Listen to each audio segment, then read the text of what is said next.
Hello and welcome. Today I'll be reviewing my purchase of the UA818 or U818A drone from Amazon. It was about $52. It's been quite fun to fly, and you can see this is the box it comes in. So what's in the box? What everyone wants to know.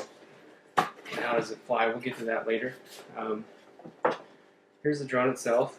You can see I've crashed in the ceiling a couple of times, so there's a few little scratches on it. But overall, it holds up quite well. It doesn't weigh hardly anything. Just a few ounces. And here, as you can see, is the camera on the bottom. There's some LED lights, blue and red underneath. There's one on the front that's white. We're helping probably in the dark keep the light level up high enough. It does really well in bright light as far as your video. It's not an HD camera. This is just the basic model. I wanted to get one I could learn to fly manually before I looked into buying something like a Parrot or a Phantom or something like that, or one of the 3DR drones. But this is the drone itself. It's pretty good size. And like I said, it's very sturdy. I've seen people mod these where they take the top off and put like a solo cup or something over the top. They say it helps them fly better outside. You'll see in my video later that handles really well indoors. The slightest breeze can really blow this thing quite a bit, but as far as handling indoors, it does quite well. You get near an air vent or a fan or something like that, you're going to have some problems, but not too bad. Here is the remote that comes with it.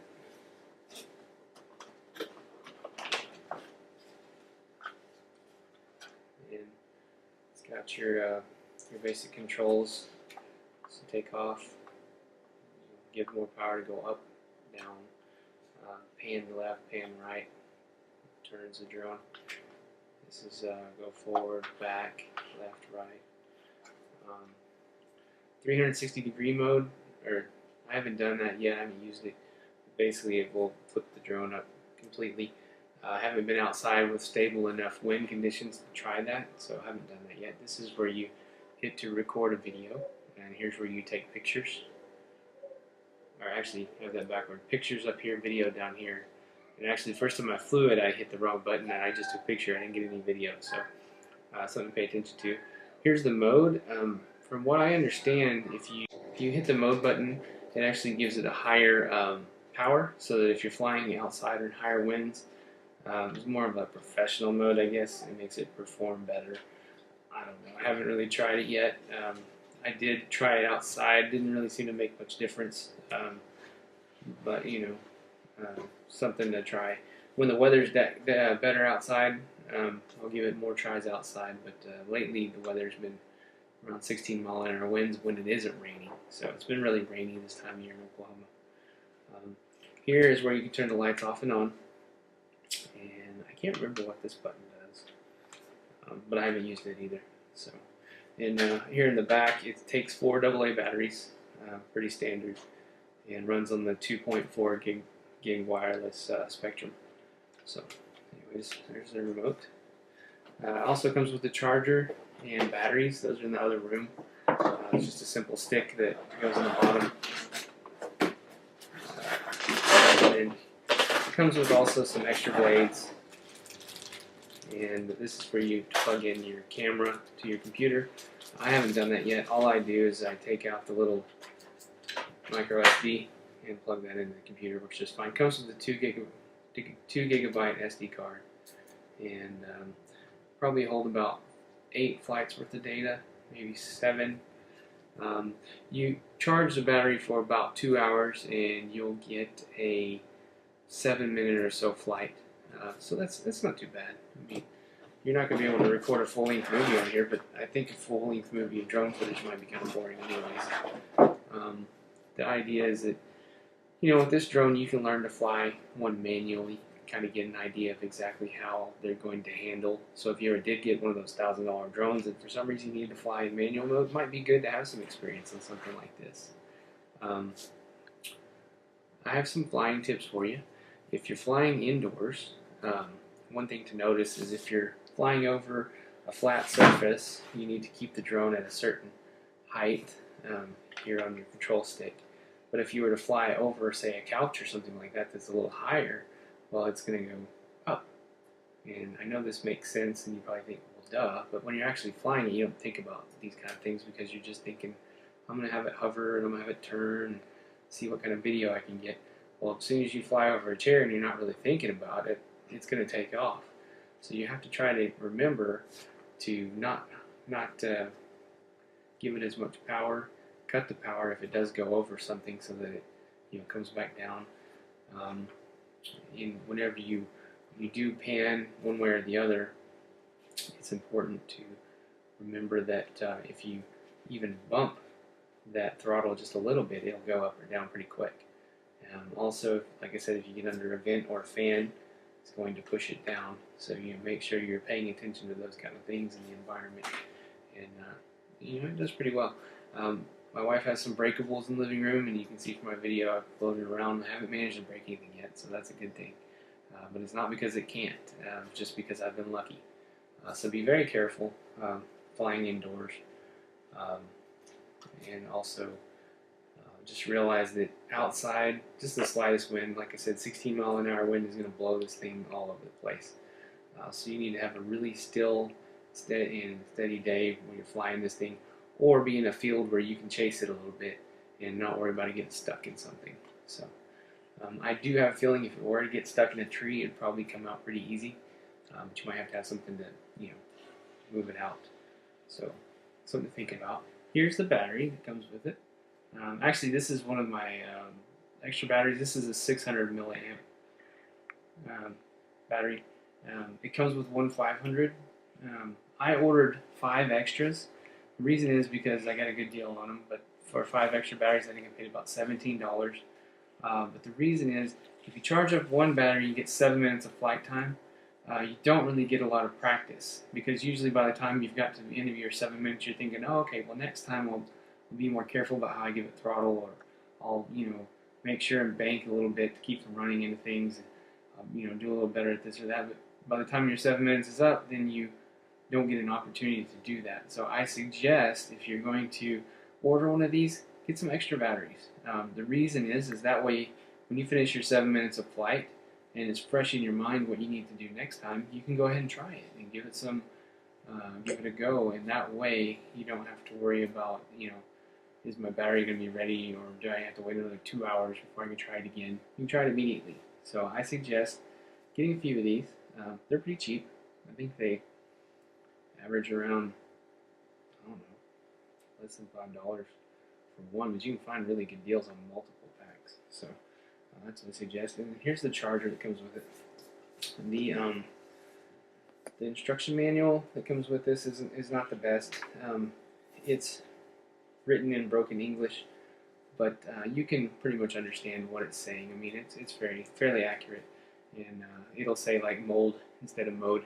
I mean, you can understand what it's saying, but it's kind of silly. But it says that there's a green light that comes on when it's charging, or a red light that comes on when it's charging, and turns to green whenever it's done. There's no light that comes on my unit, but when it's done, it turns red. So something for you to pay attention to. If you have the same experience, you plug it in, nothing's going on with the light, you might think it's not charging like I did. And after 2 hours, the red light comes on, you think, well, now it's starting to charge. No, it's done at that point. At least mine is. So I'll go ahead and show you how it pairs, so you'll kind of have an idea how that works. So let me put this stuff back. So I've got here another battery that's charged up, ready to go, and I'm going to show you how to fly the unit. First thing you need to do is pair the unit to the controller. So it's very simple. Make sure you have some good batteries in here. Then you take your unit and you plug it into the bottom of the drone. I don't know if I'm doing this in exactly the order that the instructions tell you, but it works. So you plug in the battery and you'll see your LEDs come on. Looks pretty cool, especially in the dark. There it is. So it's plugged in. It has power. So set it down here. And at this point, throttle's all the way down. Turn your controller on. You quickly raise it up and down. Now that sound tells you that it's paired, ready for flight. So I give it a little bit of power. You can see it's ready. So let's see.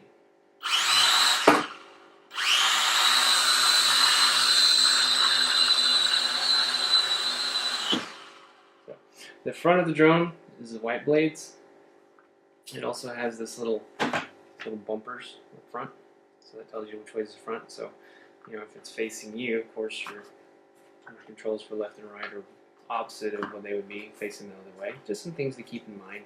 I know it's simple, but whenever you're flying it and it's getting near something you're about to break or going to crash, you start to panic and lose your bearings on things. So just keep that in mind when you fly it. Kind of keep it out in the open for the first few times. There you go. Dad. Anyways, it's a lot of fun. It's really exciting. And as I've kind of gotten better at this, I've really been interested in, possibly doing, like I said, upgrading to a Phantom or something like that at some point, or a, Parrot, whatever kind of drone. I've been researching these and getting some ideas, but this is a great entry-level drone. It's not expensive. You don't have to worry about crashing it, breaking it. All the parts, you can order the spare parts for these to repair them, replace anything broken. Highly recommend this one for anyone who's just thinking about doing it just for the heck of it. Video, I've got some video I'm going to show you in this video as well, taken from the drone. And you'll see that it's not the highest quality. There is an HD version of this that goes for, I think, around $70 to $90. If you're really interested in, having an HD video from one of these, go ahead. For me, like I said, I was just trying to get an entry-level one to learn on and find out just, if I was interested at all. And it's been great. It's been a lot of fun to fly, and I feel like if you're thinking about purchasing a drone but really don't want to, go heavy into the expense and you just want to learn, see if it's even something you're interested in, this is a great thing to go with. So, once again, it's the U818A, I believe is what it's called, on Amazon, and UDIRC is who makes it. And it's great. And there's all kinds of mods and things for those. I've seen people cut the top, put battery packs in the top to give them a longer lasting battery. These 600 milliamp batteries that I bought make it last maybe in about a minute longer, not much, over the 500 milliamp battery that it comes with. But there's all kinds of different little things I've seen people do with these, and you change out the LEDs. I mean, really the sky's the limit on something like this. They're easy to take apart. They're easy to change out parts. I haven't bothered to do that because, like I said, I just want to use it like it is. But who knows? Maybe in the future I might change something on there, and if I do, I'll put up a video. Thanks for watching, and enjoy the demo videos.